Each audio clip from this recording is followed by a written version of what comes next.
Welcome to intellectuals avenue. آج ہم James Hilton کے جس ناولہ کو ڈسکس کریں گے اس کا ٹائٹل ہے گڈ بائے مسٹر چپس، یعنی مسٹر چپس خدا حافظ۔ یہ بیسیکلی ایک ناولہ ہے۔ ناولہ ایک ایسے پیس آف رائٹنگ کو کہتے ہیں جو کہ پروز کی فارم میں ہوتا ہے، لیکن اس کی لینتھ شارٹ سٹوری سے تو لمبی ہوتی ہے لیکن ناول سے ذرا چھوٹی ہوتی ہے۔ یہ ناولہ ٹوٹل 18 چیپٹرز پر کنسسٹڈ ہے جو کہ 1934 میں ہورڈر اینڈ سٹاؤٹن میں پبلش ہوا۔ یہ بیسیکلی ایک سائیکولوجیکل فکشن ہے جس میں ایک اسکول ٹیچر کی آٹوبایوگرافی ملتی ہے۔ اب ہم آتے ہیں اس ناولہ کی چیپٹر وائز ڈیٹیلڈ سمری کی جانب۔ چیپٹر 1 میں مسٹر چپس کی اولڈ ایج کا ذکر کیا گیا ہے۔ مسٹر چپس جس کا اصل نام مسٹر چپنگ تھا لیکن اس کا نک نیم مسٹر چپس تھا، اس کی اولڈ ایج یعنی بڑھاپے کا ذکر فرسٹ چیپٹر میں ملتا ہے جب وہ اسکول سے ریٹائر ہو گیا ہے۔ اس وقت اس کا جو وقت ہے وہ بہت ہی سست روی سے گزرتا ہے، یعنی اس میں رائٹر نے ایک اگزامپل دی ہے کہ جس طرح سے کھیتوں میں بہت ہی سست اور کاہل قسم کے جانور گزرتے ہیں، اسی طرح سے مسٹر چپنگ کا ٹائم گزرتا ہے، اور مسٹر چپس ایک بوڑھے کیپٹن کی طرح جو کہ سمندر میں اشاروں کی مدد سے ٹائم ماپتا ہے، اسی طرح سے مسٹر چپس بروک فیلڈ وہ اسکول جہاں یہ پڑھاتا رہا تھا اس کی گھنٹیوں سے ہی وقت کو ناپنے کی کوشش کرتا ہے۔ مسٹر چپس اب بڑھاپے کی حالت میں ریٹائرمنٹ کے بعد مسز وکٹس کے گھر میں رہتا ہے جو کہ بروک فیلڈ اسکول کے بالکل سامنے واقع ہے۔ مسٹر چپس کو یہاں رہتے ہوئے تقریباً 10 سال کا عرصہ گزر گیا ہے۔ جو ہی اس نے ریٹائرمنٹ لی، ریٹائرمنٹ کے فوراً بعد اس نے اس مسز وکٹ کے گھر میں رہنا شروع کر دیا، لیکن اس کے بعد اس نے کوئی اور ٹھکانہ اپنے لیے تلاش کرنے کی کوشش ہی نہیں کی۔ مسز وکٹ بھی بروک فیلڈ اسکول ہی کا ایک ممبر تھی جو کہ وہاں کے لنن روم کی انچارج تھی۔ اس کے بہترین مشاغل میں آگ کے پاس بیٹھ کر چائے پینا اور ڈیٹیکٹیو ناول پڑھنا ہے، یعنی وہ جاسوسی ناول پڑھتا ہے لیکن وہ ایک صفحے سے زیادہ نہیں پڑھ سکتا اور وہ فوراً نیند کی آغوش میں چلا جاتا ہے، یعنی سو جاتا ہے۔ اس کی دن اور راتیں دونوں ہی خوابوں سے بھرپور ہیں کیونکہ وہ دن کے وقت بھی خوابیدہ حالت میں ہی رہتا ہے۔ اس کا ایک ڈاکٹر ہے جس کا نام ڈاکٹر میری ویل ہے۔ وہ تقریباً 15 دن بعد اس کے پاس آتا ہے اور وہ اسے کہتا ہے کہ تم میرے سے زیادہ فٹ ہو، یعنی میں جوان ہوں لیکن تم بڑھاپے کے باوجود مجھ سے زیادہ فٹ ہو اور تم بیمار نہیں ہوئے اور تمہیں ایک بالکل فطری موت آئے گی، یعنی تمہیں کسی بیماری کی وجہ سے موت کا سامنا نہیں کرنا پڑے گا، اور وہ اسے اولڈ بوائے کہہ کر بلاتا ہے۔ لیکن اس کے بعد وہ مسز وکٹ کو ایک سائڈ پر لے جا کر اس کو سرگوشی کے انداز میں کہتا ہے کہ مسٹر چپس کا خیال رکھا کرو، اگرچہ میں نے اسے تسلی دینے کے لیے کہا تھا کہ وہ فٹ ہے لیکن در حقیقت اسے چیسٹ کی پرابلم ہے، اس کے سینے میں ایک عجیب قسم کا کھچاؤ پیدا ہوتا ہے جو کہ اس کے دل کے لیے اچھی علامت نہیں ہے، یعنی اس سے اسے ہارٹ ٹربل ہو سکتی ہے۔ ابھی تو اس کے ساتھ کوئی مسئلہ نہیں ہے لیکن آنے والے وقت میں یہ بیماری مہلک ہو سکتی ہے۔ مسٹر چپس 1848 میں پیدا ہوا اور اسے بچپن میں ایک ٹوڈلنگ چائلڈ کے طور پر گریٹ ایگزیبیشن میں بھی پیش کیا گیا جو کہ مسٹر چپس کے لیے بہت بڑا اعزاز تھا۔ یہ ناول باقاعدہ سیکوینس کے ساتھ نہیں لکھا گیا بلکہ جیمز ہلٹن کو جیسے جیسے واقعات یاد آتے گئے وہ ان واقعات کو قلم بند کرتا گیا، یعنی یہ ناول کرونالوجیکل آرڈر میں نہیں لکھا گیا، ترتیب سے نہیں لکھا گیا، جیسے جیسے واقعات یاد آتے گئے وہ ساتھ ساتھ لکھتا گیا۔ اس کے بعد مسٹر چپس کو ویدر بائے یاد آتا ہے جو کہ بروک فیلڈ اسکول کا ایک پرنسپل تھا اور وہ 1840 میں آیا تھا۔ اسی کے زمانے میں فرانکو پوشن وار ہوئی تھی، یعنی فرانس اور جرمنی کی جنگ ہوئی تھی۔ اسی پرنسپل کو 1870 میں مسٹر چپس نے انٹرویو دیا تھا۔ وہ یہ ایک جون کے مہینے کی بڑی گرم قسم کی صبح تھی۔ مسٹر چپس ویدر بائی کے اسٹڈی روم میں چلا گیا اور وہاں پر مسٹر ویدر بائی سے اس کی پہلی ملاقات ہوئی۔ مسٹر ویدر بائی نے کہا کہ تم ایک جوان آدمی ہو اور بروک فیلڈ ایک اولڈ فاؤنڈیشن ہے، یعنی ایک بہت ہی پرانی عمارت ہے، اور جب جوانی اور بڑھاپا مل جاتے ہیں تو یہ بہت اچھی بات ہوتی ہے۔ تم اپنے جذبات بروک فیلڈ کو دو اور اس کے بدلے میں بروک فیلڈ بھی تمہیں بہت کچھ دے گا۔ اگرچہ ویدر بوائے نے مسٹر چپس کا انٹرویو تو کنڈکٹ کیا، لیکن اس کے بعد ان کی آپس میں کوئی ملاقات نہ ہو سکی، کیونکہ مسٹر چپس کے بروک فیلڈ اسکول کو جوائن کرنے سے پہلے ہی ویدر بوائے کی ڈیتھ ہو گئی تھی۔ بروک فیلڈ اسکول جوائن کرنے سے پہلے مسٹر چپس میلبری اسکول میں بھی جاتا رہا تھا، لیکن وہاں اس نے 1 سال سے زیادہ عرصہ نہیں گزارا۔ مسٹر چپس کا خیال تھا کہ بروک فیلڈ کے بعد وہ اس سے بھی زیادہ اچھے اسکول میں چلا جائے گا، لیکن چونکہ اس کی ڈگری ایک میڈیوکر ڈگری تھی، درمیانے درجے کی ڈگری تھی، اس لیے وہ بروک فیلڈ اسکول کو چھوڑ کر کہیں اور نہ جا سکا۔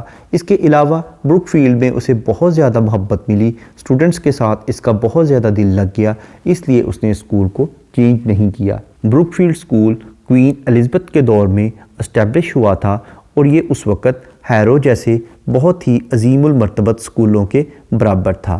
کنگ جارج فرسٹ کے دور میں اس اسکول کو دوبارہ سے ری بلڈ کیا گیا، کیونکہ نیپولین کی جنگوں کے دوران اس میں بہت زیادہ خرابی آ گئی تھی، اس وجہ سے اسے جارج فرسٹ کے دور میں دوبارہ سے ریکنسٹرکٹ کرنا پڑا تھا، اور مڈ وکٹورین ڈیز میں یہ اسکول دوبارہ سے بہت ہی زیادہ زوال پذیر ہو گیا تھا۔ اس اسکول سے فارغ التحصیل طلباء بہت اونچے عہدوں پر فائز ہوئے، جیسا کہ وہ ججز بنے، وہ پارلیمنٹ کے ممبرز بنے، کرنل بنے، ایڈمنسٹریٹرز بنے، اور کچھ چرچ کے بہت بڑے عہدیداران یعنی پیئرز اور بشپس بن گئے۔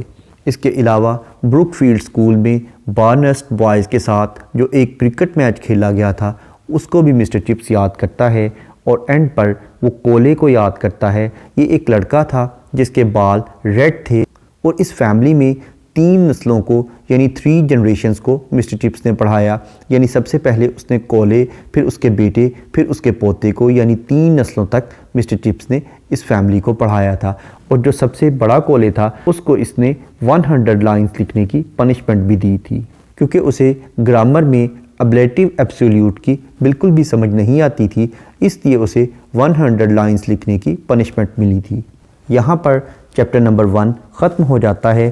اس چیپٹر میں Mr Chips, Mrs Wickett, doctor Merivale اور ویدر بوائے کے علاوہ کولے کے کریکٹرز کو انٹروڈیوس کروایا گیا ہے۔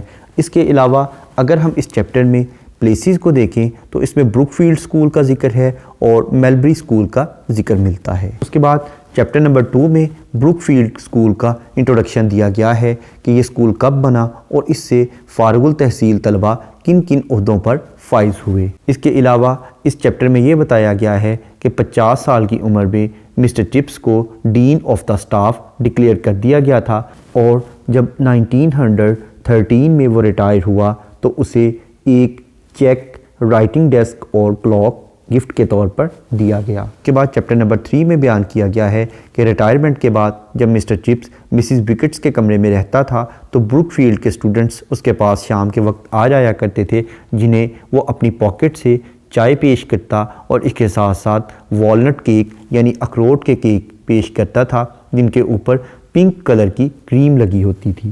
اس کے علاوہ اس چیپٹر میں کولنگ ووڈ ایک لڑکے کا ذکر کیا گیا ہے جس کی گیند دوسری طرف گر گئی تھی، اور اسے اٹھانے کے لیے وہ جمنازیم کی چھت پر چڑھ گیا تھا۔ وہ اپنی بال تو گٹر سے اٹھا کر لے آیا، لیکن اس دوران گرنے کی وجہ سے اسے کافی چوٹ آئی اور کچھ عرصے بعد اسے ایجپٹ یعنی مصر میں مار دیا گیا تھا۔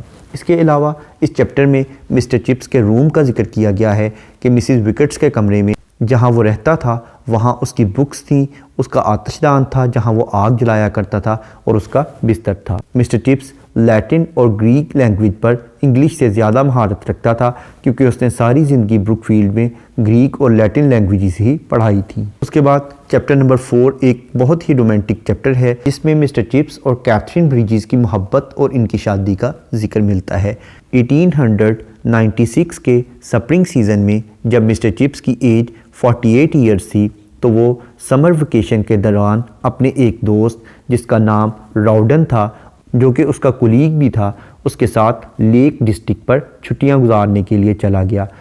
لیکن اس کا جو دوست تھا اسے 1 ہفتے کے بعد کوئی کام یاد آ گیا، اس وجہ سے اس کا دوست راؤڈن واپس آ گیا، لیکن مسٹر چپس نے وہیں سٹے کیا۔ ایک دن جب وہ گریٹ گیبل پہاڑی پر چڑھ رہا تھا تو اس نے دیکھا کہ ایک لڑکی دور سے اسے اشارہ کر رہی ہے، وہ اپنے ہاتھ کو ہلا رہی ہے، لیکن وہ جگہ بہت ہی زیادہ ڈینجرس تھی۔ مسٹر چپس نے سوچا کہ شاید وہ لڑکی کسی تکلیف میں مبتلا ہے، اسے ہیلپ کی ضرورت ہے۔ وہ اس کی ہیلپ کرنے کے لیے اس کی طرف بھاگا، لیکن اس کا پاؤں سلپ ہو گیا جس وجہ سے اس کے ٹخنے پر چوٹ آ گئی، لیکن اسے بعد میں پتہ چلا کہ وہ لڑکی ہیلپ کے لیے نہیں ہاتھ ہلا رہی تھی بلکہ وہ اپنی دوست کو ہاتھ ہلا کر بلا رہی تھی۔ اس سے پہلے مسٹر چپس کے خواتین اور لڑکیوں کے بارے میں بہت ہی لمیٹڈ قسم کے، محدود قسم کے تصورات تھے۔ وہ لڑکیوں کو بہت ہی شرمیلی اور گھروں تک محدود ہی تصور کرتا تھا، لیکن جب اس نے اس لڑکی کو دیکھا تو بالکل ڈیفرنٹ فیل ہوئی۔ اس لڑکی کا نام کیتھرین بریجز تھا اور اس کی ایج تقریباً 25 ایئرز تھی، یعنی وہ 25 برس کی تھی۔ وہ مسٹر چپس سے اتنی چھوٹی تھی کہ وہ اس کی بیٹی محسوس ہوتی تھی۔ اس کی آنکھیں بہت چمکدار اور نیلی رنگ کی تھیں اور اس کے چہرے پر، اس کے گالوں پر کافی داغ پڑے ہوئے تھے اور اس کے بال تنکوں کی طرح براؤن تھے۔ وہ اپنی دوست کے ساتھ وہاں آئی تھی اور اکثر وہاں سائیکل چلایا کرتی تھی۔ وہ ایک ریڈیکل تصورات رکھنے والی لڑکی تھی جو کہ برنارڈ شاء، ابسن اور ولیم مورس جیسے لوگوں سے بہت زیادہ انفلوئنسڈ تھی۔ جب اس نے یہ دیکھا کہ مسٹر چپس کے ٹخنے پر چوٹ لگ گئی ہے تو وہ اسے سپورٹ دے کر واسٹیل میں لے گئی۔ وہاں پر انہوں نے کچھ دیر سٹے کیا اور اس کے بعد آٹم آنے سے تقریباً ایک ہفتہ پہلے انہوں نے لندن میں شادی کر لی۔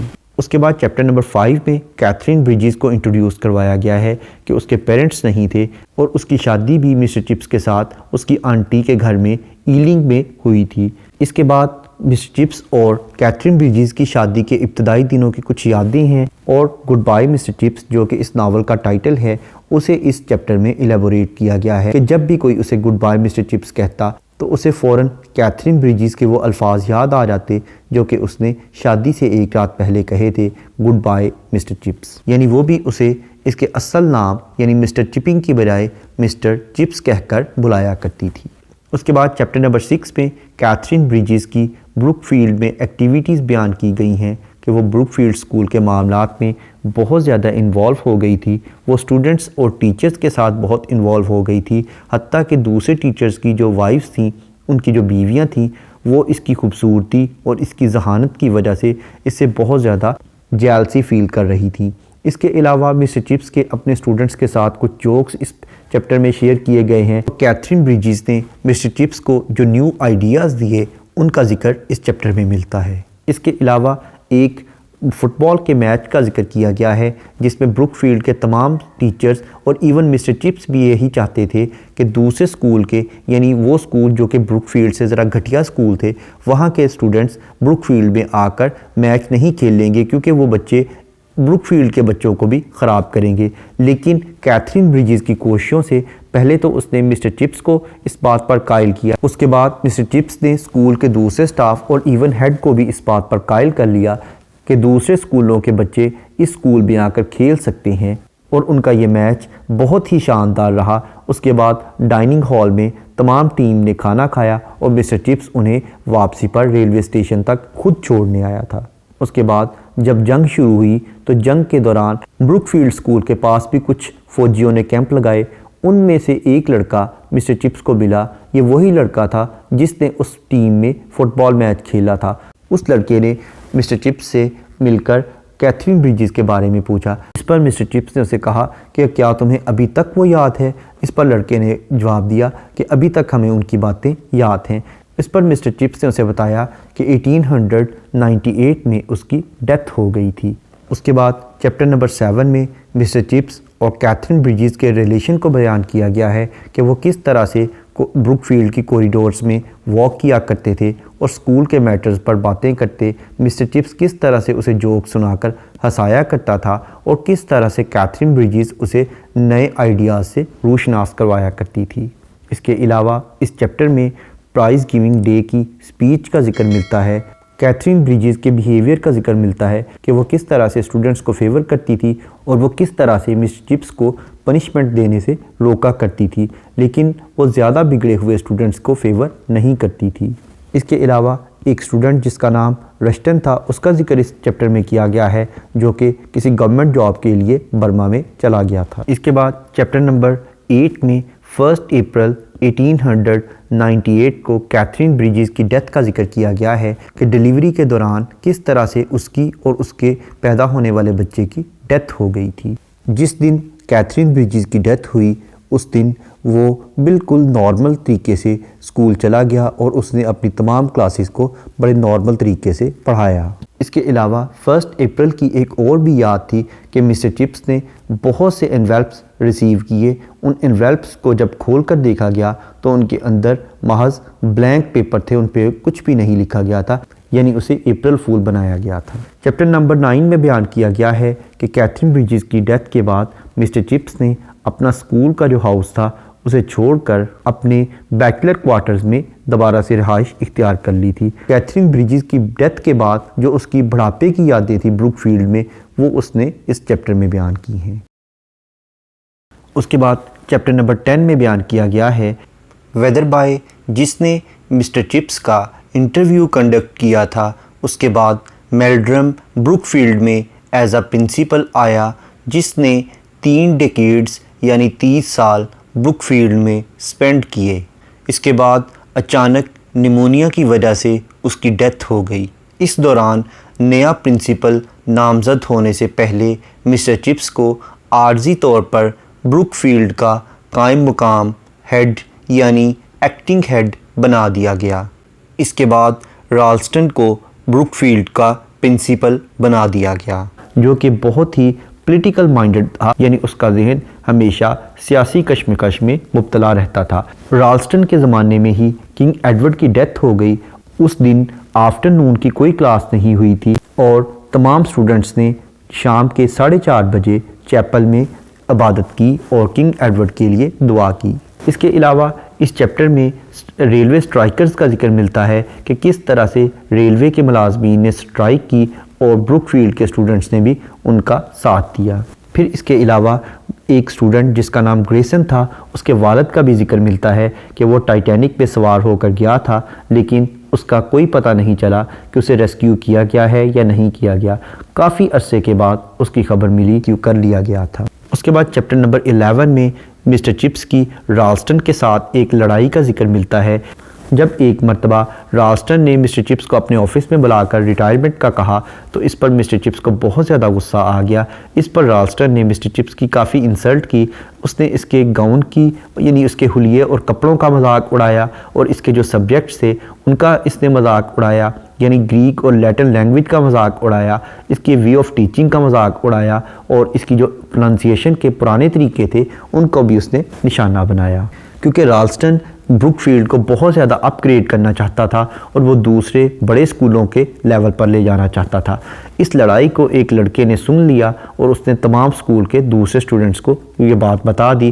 اس طرح سے رالسٹن سے دوسرے ٹیچرز اور اسٹوڈنٹس نفرت کرنے لگ گئے۔ کچھ عرصے بعد سر جان ریورز، جو کہ بروک فیلڈ ہی کا پرانا اسٹوڈنٹ تھا، وہ چیئرمین آف گورنرز بن گیا تھا۔ اس نے بروک فیلڈ کا دورہ کیا اور اس نے رالسٹن کو پرنسپل ہونے کے باوجود اگنور کیا اور وہ سیدھا مسٹر چپس کے پاس چلا گیا۔ اس نے کہا کہ تمام گورنرز تمہارے ساتھ ہیں، تمہیں پریشان ہونے کی اور ریٹائرمنٹ لینے کی کوئی ضرورت نہیں ہے۔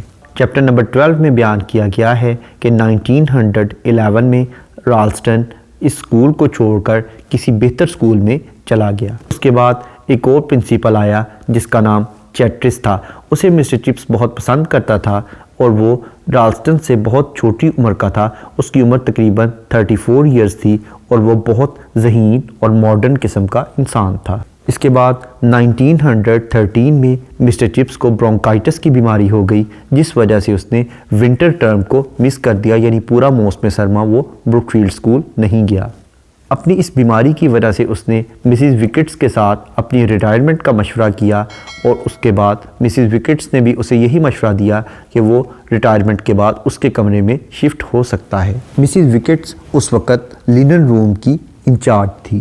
جولائی 1913 میں مسٹر چپس نے اپنی last farewell party receive کی اس دوران اس نے ایک سپیچ دی جس میں بہت سے لیٹن کوٹیشنز بھی تھے اور بہت زیادہ مذاق تھے۔ سپیچ میں مسٹر چپس نے اپنے اسکول کی ہسٹری کا بھی کچھ ذکر کیا کہ اسے معلوم ہے کہ یہ اسکول کب بنا، اس اسکول کی کون کون سی بلڈنگ کس کس دور میں بنی تھی، اور اس اسکول میں پڑھنے والے تمام اسٹوڈنٹس کے وہ فادرز اور گرینڈ فادرز کو بھی جانتا ہے۔ اگست 1913 میں مسٹر چپس اپنے علاج کے لیے ویسٹ بیڈن چلا گیا، جہاں وہ ہرسٹیفل کے گھر میں رہا، جو کہ بروک فیلڈ کا ایک ٹیچر رہا تھا اور وہ مسٹر چپس کا دوست بھی تھا۔ ریٹائرمنٹ کے بعد مسٹر چپس نے بروک فیلڈ اسکول کی ڈائریکٹری کو ایڈٹ کیا اور اس نے کچھ آرٹیکلز لکھے جو کہ لیٹن کوٹیشنز اور جوکس سے بھرپور تھے۔ یہ آرٹیکلز بروک فیلڈ کے ٹرمینل میگزین میں پبلش ہوئے۔